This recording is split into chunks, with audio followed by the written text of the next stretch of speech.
Hey there, my friends, family, and ranch files. Doc Pierce here, and it is October, I think the 23rd, 2024. And I just thought I'd give you a quick update and check in.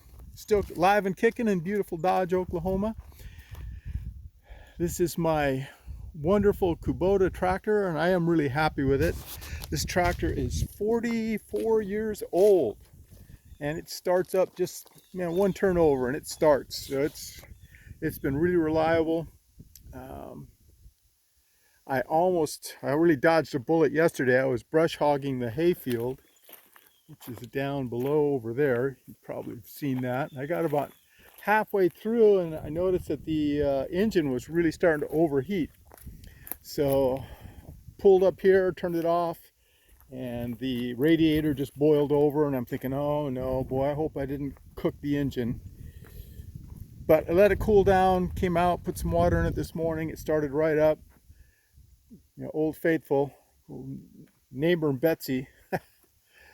But what happened was these seeds, these terrible seeds, these are weed seeds. I don't know if you can see that, but they just clogged up the screen in front of the radiator and caused the tractor to overheat. So have to really be careful and stop and check that more often. Lesson learned, disaster avoided.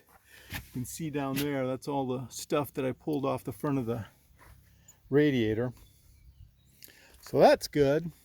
I rolled out some hay for the cattle yesterday, and they ate it, but they didn't go crazy over it, which is good. I was kind of worried that the pickings were so slim because of the drought that they would just go crazy on the hay, but they didn't.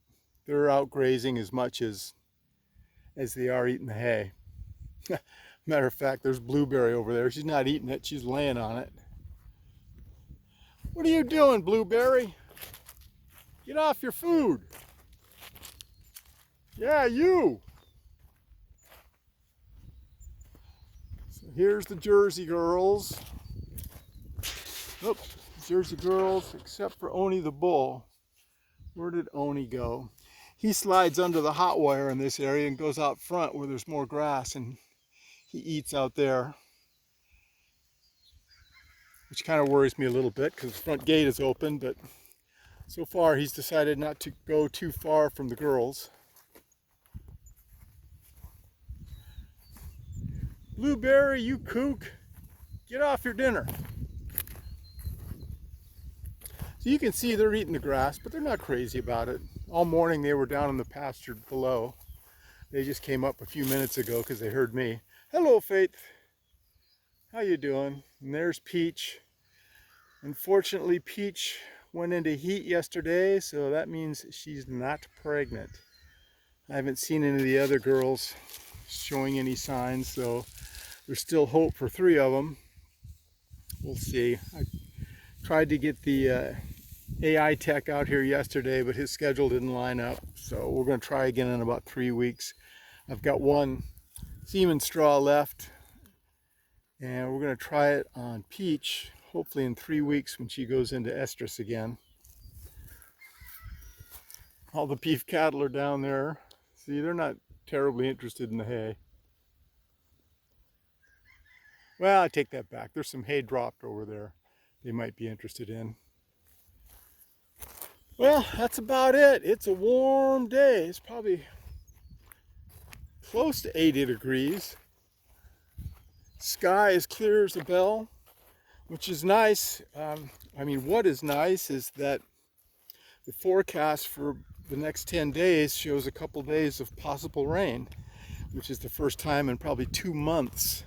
Everything here is just bone dry. I mean, it's terrible. This is the worst drought since I've been here. Everything is dead, dry.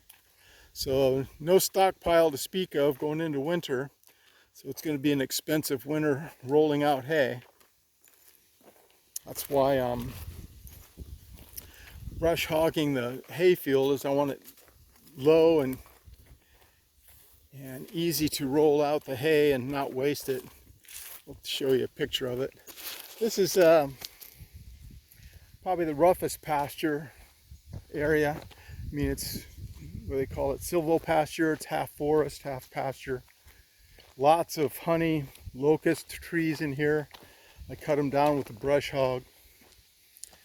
But I'm gonna have to come back in the spring and really try to spray a lot of them. Those are the trees that have those huge long thorns all over them, and they're just taking over this area.